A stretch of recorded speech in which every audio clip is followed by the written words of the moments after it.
आपके ACCA जून के sessions को अब बहुत ज़्यादा वक्त नहीं बचा है, आपके एग्जाम बहुत ज़्यादा पास आ चुके हैं एंड मुझे पूरी उम्मीद है कि आप लोग की पढ़ाई भी यहाँ बहुत अच्छी चल रही होगी। अब यहाँ पे एक बहुत बड़ा डाउट जो स्टूडेंट्स के माइंड में वो रहता है वो है आपका एग्जाम का जो पेपर पैटर्न है वो कैसा रहने वाला है। तो आज की इस वीडियो पे मैं स्पेसिफिकली बात करूंगा आपसे फाइनेंशियल रिपोर्टिंग यानी कि आपका जो FR का पेपर है उसके पेपर पैटर्न के बारे में। लेकिन इसके साथ साथ आपके जो पेपर के अंदर जो क्वेश्चंस आते हैं वो जनरली कहाँ से आते हैं, ओके, उसके बारे में भी हम लास्ट में थोड़ी सी बात करेंगे। सो वीडियो को पूरा लास्ट तक जरूर देखिएगा।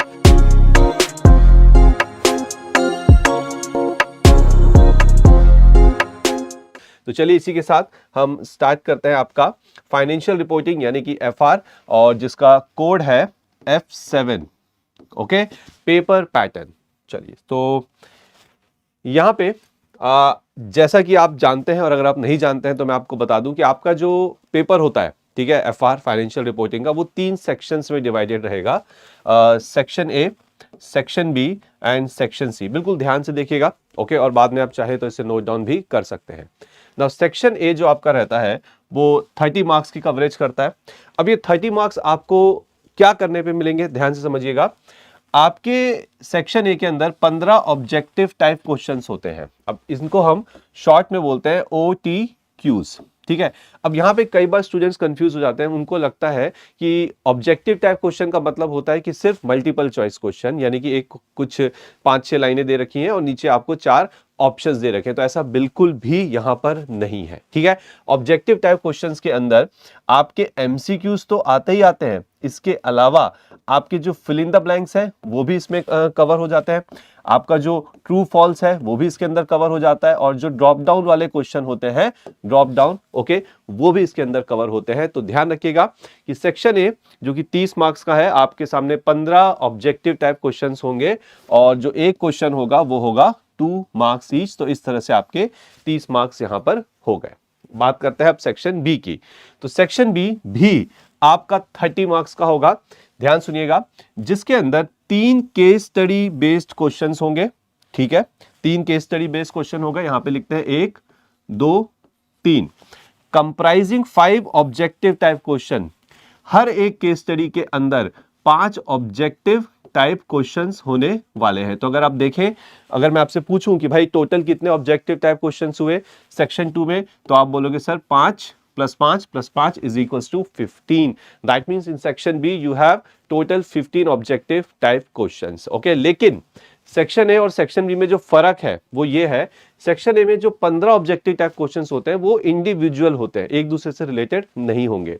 लेकिन जो सेक्शन B के ये 15 ऑब्जेक्टिव टाइप क्वेश्चन है, आप देख सकते हैं 15 में से 5 इसके स्टडी के हैं, ये 5 इसके स्टडी के हैं और ये 5 इसके स्टडी, यानी कि आपको एक केस दिया होगा और उस केस के बेस्ड पे आपसे नीचे 5 ऑब्जेक्टिव टाइप क्वेश्चंस पूछे जाएंगे। फिर अगला case study 5 objective type question, फिर अगला केस स्टडी, फिर 5 ऑब्जेक्टिव टाइप क्वेश्चन। तो ये फर्क है सेक्शन A और सेक्शन B के बीच में। अब यहां पे ध्यान रखिएगा, ये 30 मार्क्स, ये 30 मार्क्स टोटल हो गया 60 मार्क्स, ओके ओके। और एक केस स्टडी आपकी कितने मार्क्स की हो जाएगी, यहाँ पे 10 मार्क्स की, ऑब्वियसली 5 है यहाँ पे, और हर एक OTQ का 2 मार्क्स होता है, तो हर एक केस स्टडी आपकी 10 मार्क्स की। So 10 × 3 case study that's equals to 30 marks. आगे बात समझ में, चलिए अब हम बात करेंगे आपके सेक्शन C के बारे में।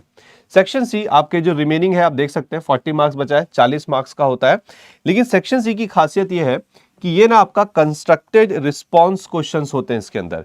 कंस्ट्रक्टेड रिस्पॉन्स क्वेश्चंस का मतलब है जिसके अंदर आपको अपना जो आंसर है, जो रिस्पॉन्स है, वो कंस्ट्रक्ट करना पड़ता है। कंस्ट्रक्ट करना पड़ता है मतलब वो आंसर आपको, जो आपको एक्सेल शीट गिवन होगी, जो आपको ब्लैंक फाइल गिवन होती है, वहां पे उस फाइल के अंदर आपको अपना आंसर लिखना पड़ता है, ठीक है। तो यहाँ पे कोई ऑब्जेक्टिव टाइप क्वेश्चंस नहीं है कि आपको कुछ सिलेक्ट करना है, यहाँ पे you have to write down the answer, maybe on a excel sheet, maybe on a blank file, okay.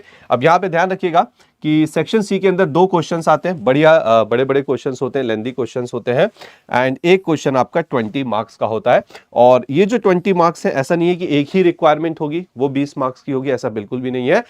एक क्वेश्चन के अंदर आप मान के चलिए कि 3 से 4 रिक्वायरमेंट हो सकती है। तो जो 20 मार्क्स है ईच क्वेश्चन सेक्शन C के अंदर, वो 20 मार्क्स आपके डिवाइडेड होते हैं 5, marks, 5 marks, 5 marks, 5 marks like this, या कोई और कॉम्बिनेशन भी हो सकता है।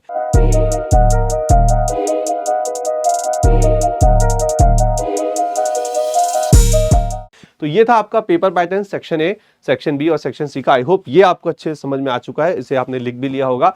अब मैं बात करने जा रहा हूं कि सेक्शन ए के अंदर जो क्वेश्चंस आते हैं वो कहां से आएंगे। तो एक ब्रॉड जो एस्पेक्ट है वो लेके चलेंगे, ध्यान रखिएगा, बहुत बहुत इंपॉर्टेंट है ये जो कवरेज मैं आपको बता रहा हूं। अब देखो, जो आपका सेक्शन है, सेक्शन ए है, वो any area of your syllabus. देखो बिल्कुल ध्यान रखना, आपका जो एसीसीए का जो मतलब फाइनेंशियल रिपोर्टिंग का जो सब्जेक्ट है एसीसीए के अंदर, ओके, उसके अंदर जो सिलेबस है, ओके, उस सिलेबस में से कहीं से भी आपसे सेक्शन ए के अंदर ऑब्जेक्टिव टाइप क्वेश्चन पूछे जा सकते हैं, चाहे कंसोलिडेशन का हो, चाहे वो किसी सिंगल एंटिटी का हो, चाहे वो इंटरप्रिटेशन चैप्टर का हो, चाहे वो कोई आपके इंटेंजिबल असेट्स का हो, anywhere from your syllabus they can ask you in section A.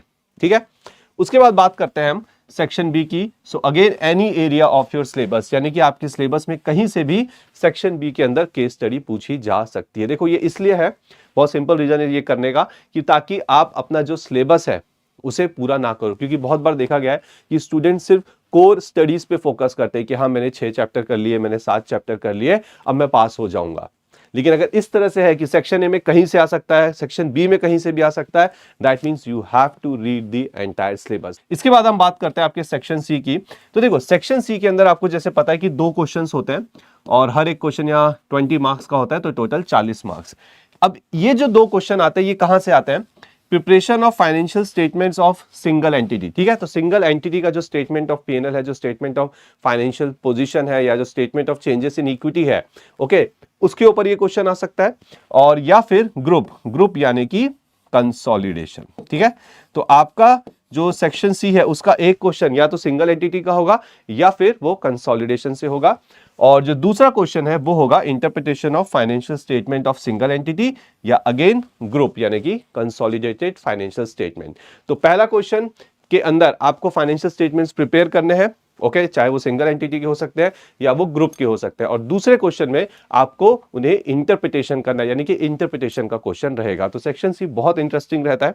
तो बेसिकली आपको जो सिलेबस है उसमें हर एक चीज आपको कवर करनी है, तब आप अपना पूरा 100 मार्क्स का पेपर इजीली प्रिपेयर कर सकते हैं। तो आई होप आज के वीडियो में जो 2 इंपॉर्टेंट चीजें हमने देखी फाइनेंशियल रिपोर्टिंग को लेके, नंबर 1 कि आपका जो फाइनेंशियल रिपोर्टिंग है उसका पेपर पैटर्न क्या रहेगा, 3 सेक्शंस होंगे, एंड नंबर 2 कि उसके अंदर कवरेज क्या रहती है। सो आई होप सारी चीजें आपको समझ में आ चुकी हैं और आपने इसे अपने डायरी या नोटबुक में कहीं ना कहीं लिख के रख लिया है। चलिए, तो अगर आप इस चैनल में न्यू हैं, पहली बार देख रहे हैं, तो आप इस चैनल को जरूर सब्सक्राइब कीजिए, वीडियो को भी जरूर लाइक करिएगा, और जैसे आपने वीडियो देखी ऐसी ही कई सारी वीडियो, इंफॉर्मेटिव वीडियो धीरे धीरे आपके पास आती जाएंगी।